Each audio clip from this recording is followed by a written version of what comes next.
Now, from WYDC TV, this is Big Fox News at 10. Good evening. Thanks for choosing Big Fox News. I'm Nick Smith. Students in the Southern Tier can expect to be back to school this fall. The announcement coming as infection rates for COVID-19 are dropping to their lowest point in months. In tonight's top story, Matt Klein spoke with the local superintendent about the announcement and joins us from Corning. Good evening, Nick. Governor Cuomo announced that he expects all New York schools to have full in-person instructions this fall. One superintendent I spoke with told me they just now need details in order to make that happen. We have to get back to school. With state infection rates at its lowest point since last September, Governor Cuomo made it clear that students will be returning to class. On the current trajectory, there is no reason why we can't open schools statewide. Michelle Caulfield of the Corning Painted Post School District is hopeful to bring back students for full-time in-person classes this fall. She says what the school district needs now is updated guidelines to make that happen. What we're waiting for now is the guidance to make sure that we can make a very strategic and safe plan for our students. While it appears that schools are inching closer to normalcy, Caulfield says it's important to remember that we're not going back to the way things were pre-pandemic. We're going to take lessons that we've learned this year and put them in place for next year and see what 21-22 can look like for all of us. Caulfield commends the students and faculty for all they did to get through this school year. Our students and staff have showed a lot of resiliency this year, and I believe that we are going to finish strong. The Corning Painted Post School District kicks off next school year on September 7th. Matt Klein, Big Fox, WYDC in Corning. Banners honoring Watkins Glen area veterans have been hung ahead of Memorial Day. The community-driven Hometown Heroes Project has been working to honor America's heroes for the past 3 years, with each batch of banners having a theme. This year's theme honors Watkins Glen veterans who gave the ultimate sacrifice on the battlefield. Patty Skimitsi says it's important to highlight area residents who served our country. The town appreciates, the community appreciates it very much because, you know, things get, Memorial Day observances seem to shrink. People really don't know the real meaning. It's not just picnics and things. It really is to honor our veterans. A majority of the banners hung will highlight veterans of World War II. New York City Mayor Bill de Blasio joined Reverend Al Sharpton today to mark the first anniversary of the death of George Floyd. Community and faith leaders knelt for 9 minutes and 29 seconds, the same amount of time former Minneapolis police officer Derek Chauvin pressed his knee into Floyd's neck. Last month, a jury convicted Chauvin of murder. Now members of the National Action Network say it's time for lawmakers to take action and pass the George Floyd Justice and Policing Act. Chauvin was found guilty of second and third degree murder as well as second-degree manslaughter in Floyd's death. He's currently awaiting sentencing. New York police have arrested a second person in the assault on a Jewish man near Times Square. The attack happened Thursday during protest over the Israeli-Palestinian conflict. The NYPD says 25-year-old Fasil Elizi was involved in the gang assault of Joseph Borjan, who was wearing a yarmulke at the time. Borjan had told police he was punched, kicked, and pepper sprayed by 5 to 6 men who allegedly yelled anti-Semitic statements. Police are recommending Elizi be charged with hate crimes. It's unclear what charges he will ultimately face. The 23-year-old Wasim Awadi is facing hate crime and attempted gang assault charges for his involvement in the attack. For one Holocaust survivor in New York, perhaps the most impactful and difficult part of her life happened further back than she can remember. She always knew she was a survivor because she had been told about it all her life, but now she has video to prove it. Archival footage recently restored shows her as a very young child on a train bound for a concentration camp. Steve Overmeyer has more. So this is a distribution card for my father. Stella Fertig always had written verification she survived the Holocaust, but has no memory of that experience. Everybody tells me you're better off not remembering. And I don't know if I'm better off. Because? It's more real. It's like a story that has been told to me my whole life, and I don't remember. Researchers in Holland recently restored this film to the point they could actually make out the names on the bags. It led to the positive identification of 3 children waving through a window en route to a concentration camp. One of them was Stella. They questioned me like, but you were so little, how could they? And I said, I had Jewish blood. It was good enough for the Nazis. That's it. Get rid of them. Stella, her brother, and cousin were separated from their parents. Stella's mother worked in a camp, while Stella was one of 46 Dutch Jewish children left to die. We were dumped in a field there, and just Judenkinder, not important. Another prisoner named Luba made it her mission to keep the children fed and alive, and she did. 44 survived, including an infant who's now a grandmother in Queens. Oh, it is home. I've lived here longer than I lived in Holland. And yet, I still speak with an accent. I can't get rid of it. Historic images showing a life she doesn't remember. For the past 77 years, Stella made a new life while remaining devoted to her history and outlasting her captors. Here, I'm sitting and talking to you. And they didn't want that, the Nazis. You feel pretty victorious. Absolutely. I had the pleasure of seeing my children grow up and become happy adults, and I see now my grandchildren, and I'm eating it up. It's wonderful. A dreamer who lives in Massachusetts has been denied re-entry into the United States after going to Mexico for her visa interview. Now lawmakers and her family are fighting to get her back. Natalie Puzo has her story. Make a wish! Happy birthday! This year's birthday wish for Nicole and Amali is for their sister, Ana Rafael Cruz, to come home. It really hurts.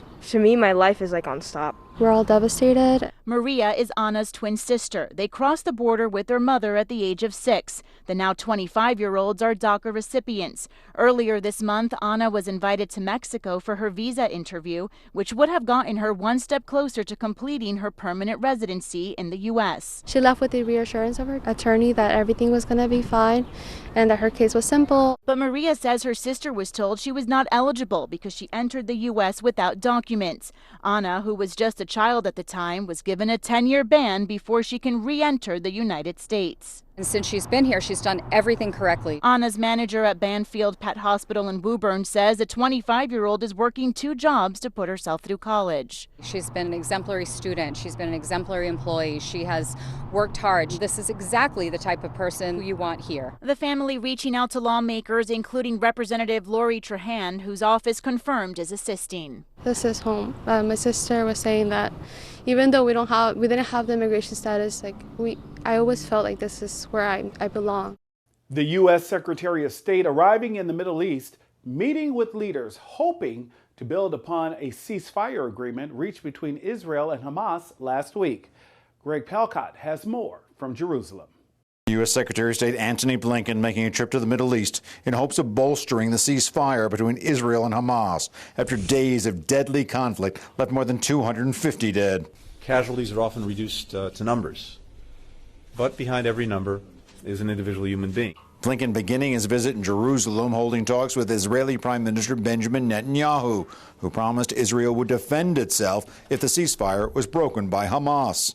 If Hamas breaks the calm and attacks Israel, our response will be very powerful. The Secretary of State reaffirming the United States' commitment to Israel's security while pledging to rally international support in order to rebuild Gaza. Blinken noting that the U.S. will not allow Hamas, which is recognized by the U.S. as a terror group, to benefit from the reconstruction aid. We have to use the space created to address a larger set of underlying issues and challenges.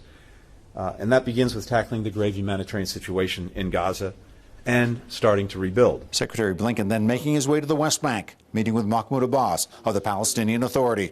This as the border crossing between Israel and Gaza fully reopened to help deliver that much-needed aid. This relief is urgent. We have to respond to the profound need to help people in this moment.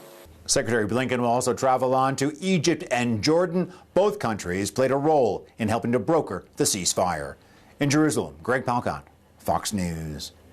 Still ahead tonight, the United States set to reach a major milestone. 50% of American adults have been fully vaccinated against COVID-19, and Moderna announcing its vaccine is safe for kids. That number was around 1% when the president took office, so that's certainly a significant development. More on the latest COVID-19 developments and the hopes of health leaders and government officials moving forward. here's your local stock market update from Big Fox.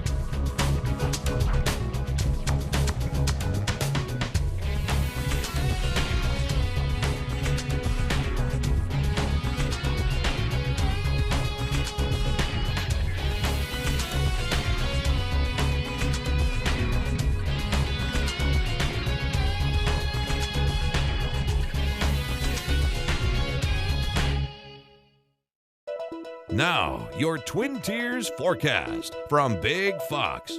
Tonight's Big Fox forecast is brought to you by William Mattar. Good evening, everyone. I'm meteorologist Kim Walker with your weather update. We're tracking a storm system that does have the potential of bringing severe thunderstorms for tomorrow, and that covers most of the northeast. So with some of these thunderstorms, especially in the afternoon on a Wednesday, there is the threat of damaging wind gusts and also large hail. I think those were the main hazards. However, we can't rule out an isolated tornado. So just be weather aware, especially in the late morning into the afternoon hours on your Wednesday. So thunderstorm activity is expected to increase for the second half of tomorrow as a cold front draws a little bit closer. And so out ahead of this system, it will be very warm. It will be very humid, setting up the stage for the possibility of these strong thunderstorms. Behind it, much drier air and also cooler air will start to filter in. So we're going to see a significant drop in temperatures as we head into your Thursday. So right now, or at least for tomorrow, our average high is around 73 degrees and our average low is around 45, and we are going to start off about 20 to 25 degrees above normal. So readings by 7 o'clock will be around 70 degrees, 77 at 9 o'clock, and then we're going to warm up into the 80s by 1 o'clock in the afternoon. We do have the possibility of a few thunderstorms throughout the day as well. Again, keep in mind that these thunderstorms not only can produce some very strong damaging wind gusts, but also large hail and also heavy rain, which will bring the possibility of flash flooding. So most of this activity will start to wind down in the late evening hours. So our future radar is showing just a few clouds for tonight into early tomorrow, but notice a few showers and a few thunderstorms starts to roll in as we head into the early afternoon hours, and a few more strong thunderstorms coming in late in the afternoon into the early evening. Around 10 o'clock in the evening, it looks like some of us will see some clear conditions, but there will be another round of rain coming through in the late evening hours and then clearing out by early on Thursday, and we should see plenty of sunshine. And then we have another system that will come through Friday afternoon into Friday night, and it is going to bring more chances of thunderstorms across our area. And this time around, it is going to get quite chilly for the end of the week and into the weekend. So here's a look at your forecast. Tonight, lows will be around 62 degrees in Elmira and 63 degrees in Corning. Highs tomorrow will be a good 10 to 15 degrees above normal in the mid 80s. Thunderstorm activity will start to pick up late in the morning into the afternoon hours, and there will be some strong thunderstorms possible as well. Cooling down to around 70 degrees for the high on Thursday. Plenty of sunshine and then more rain on Friday, but take a look at those temperatures. It will be a 30-degree difference from your Wednesday. Major developments in our nation's battle to beat COVID-19. Today, the U.S. is projected to meet a new vaccine milestone. And as the country prepares to possibly add another vaccine for kids and teens in the arsenal against the virus, some school districts are announcing a full return to in-person classes this fall. Murray Maloney is tracking it all in today's Health Minute. The U.S. reaching a critical milestone. Half of adults are now fully vaccinated.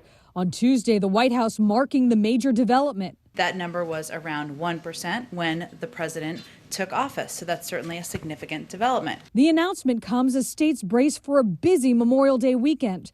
New York City reopening beaches and taking its mobile vaccination effort to their and other city attractions. You're going to see the buses, the vans. You're going to be able to go there, get your shot, and then hit the beach. And that's what we want for everyone. We want everyone to be safe. Meanwhile, a second vaccine maker announces its COVID-19 vaccines are safe for adolescents. Moderna joining Pfizer in saying testing reveals their vaccine is safe and appears to be effective for children ages 12 to 17. Moderna says it plans to submit its results to the U.S. Food and Drug Administration in June and hopes to get emergency use authorization. Adding to the vaccine supply as the nation's 2 largest public school districts announce a return to in-person classes 5 days a week in the fall. Welcome back to school! While schools in Los Angeles will also offer an online option, New York City schools will not offer virtual options. There's a lot of money in the rescue plan for schools to upgrade their ventilation. There really is no excuse not to have full in-person classes. For today's Health Minute, I'm Mary Maloney. An 11-year-old in Arkansas recently came out to her mother as bisexual and transgender.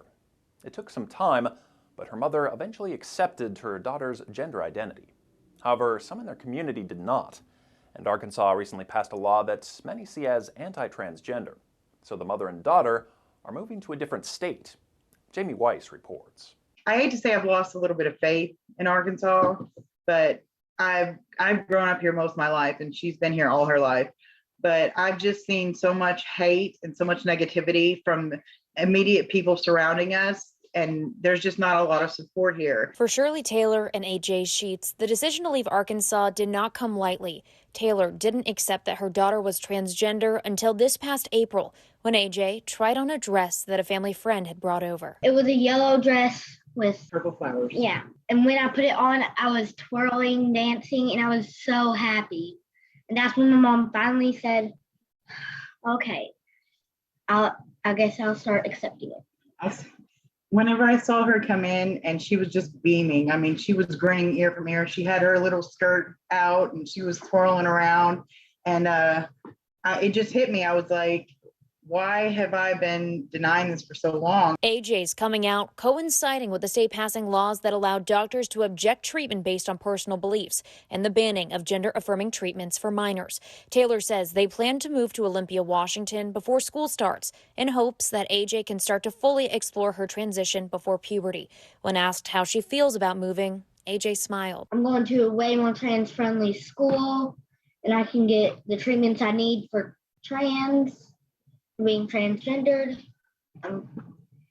I'll make way more friends there because there will be more trans-friendly people, and maybe I'll even make some trans friends. I really want her to be somewhere supportive and somewhere that's not a toxic environment. And right now, the change is just too slow for it to change our minds. The online streaming market is getting a bit more competitive. Warner Media is merging with Discovery to create a new company, and Amazon is reportedly in talks to buy a film studio. Mary Maloney tells us what all this means for viewers. The streaming wars already packed full of competing companies, and now new competitors are joining the battle for viewers. If you understand your consumer and you have the money to spend, you can produce a lot more content for them to keep them much more engaged and much more happy. Last week, AT&T announcing a deal that spins off Warner Media, which is the parent company of CNN, and would combine it with Discovery in a new standalone company. Discovery CEO says the move has the potential to create a media powerhouse, one that's not just capable of competing with Netflix and Disney, but could alter the streaming wars as we know it. Content at Warner that people would pay for before they'd pay for dinner, like Superman and Batman and Game of Thrones. And you put that together with all of the local content that we have in the market and the relationships that we have, I think it gives us a big advantage in going global. And now Amazon is possibly upping its Prime Video arsenal. The tech giant is reportedly in talks to buy film studio MGM. Media experts say MGM's films and TV projects could easily find a home on Amazon's Prime Video. I think the internet is a much more favorable medium for consumers who are saying, I like X, how do I find X? And while consumers gain content options, experts say the biggest win is that you can watch whatever you want, whenever you want. That's a better viewing experience, both in terms of content, because I'm looking for something very specific and they're giving it to me in a linear format. But it's also less interrupted by ads. For Consumer Watch, I'm Mary Maloney. Got a rash? There's an app for that, or at least there's about to be. Engineers at Google have developed a tool that the company says can identify 288 skin, hair, and nail conditions. Here's how it works. Take 3 photos from different angles of the problem area, then answer a few questions that the tool will ask, and an artificial intelligence algorithm will provide a likely diagnosis. Google says they hope to launch a pilot of the tool later this year. When you buy a new house or property, there will always be some surprises, but chances are you'll never wind up with a surprise this unusual. A subterranean lava tube was found under a property in Oregon. When the homeowners purchased the place a few years back, the realtor mentioned something about a small cave under the property. But when they saw it, they were blown away. Caving Club members who have now explored that lava tube say there are still parts of the cave they haven't seen. Sometimes doing the wrong thing will cost you, and sometimes doing the right thing will as well. That's the case for one family who gave up $1 million lottery ticket because a customer mistakenly discarded it. Ken McLeod spoke with the man who made the discovery and the sacrifice. As Abi Shah stocked the soda fridge at his parents' convenience store in Southwick tonight, he lamented his very brief windfall. So I was a millionaire for a night. He's referring to a visit several weeks ago from Leah Fiega, whose lunchtime purchase included a $30 Diamond Millions ticket, which she hurriedly scratched, frowned at the result, and handed it back to Abi's mom, as customers often do when they don't win. And my mom took the ticket and put it behind the counter. In this basket, where Abi came across it in his downtime days later and discovered matching 16s to the tune of $1 million before taxes. And I decided that I want to buy a Tesla first, and then we'll see what I'm going to do with the rest of my money. Thing is, Fiega is a regular customer at this store, and the family that runs it knew the ticket was hers. And the only reason she had surrendered it was because she mistakenly thought it was a loser. And there was 16 another here. There was a family powwow the next morning, which included Abi's grandparents in their native India. My grandmother said, let's not keep the ticket. It's not right. Just give it back to them. If it's in your luck, you will get it anyhow. So Abi tracked down the somewhat disbelieving Fiega and delivered the stunning news. She freaked out like crazy. She cried. Other customers are not surprised the Shahs did the right thing. They're just purely good people. You can tell just by talking to them. And now the family is fielding congratulatory calls and interview requests from across the country. If I kept that million, I wouldn't be this famous. So I'm glad I gave it back. Abi says he could have bought a lot of things with that money, but it would have cost him his soul. Gotta make big guy happy upstairs. We want to leave you with a smile tonight. A Pennsylvania second grader, hoping to bring some happiness to the streets, helped design a police department's newest ride. Students at Yorkshire Elementary School got a sneak peek at the Springettsboro Township police car. Tulia McGovern's design was chosen from 5 finalists. Her message for the brightly colored police car: the world needs love. The officers from the department say the timing of this message is perfect. Springettsboro Township Police hope to make this an annual contest. Thanks so much for joining us. Have a great night.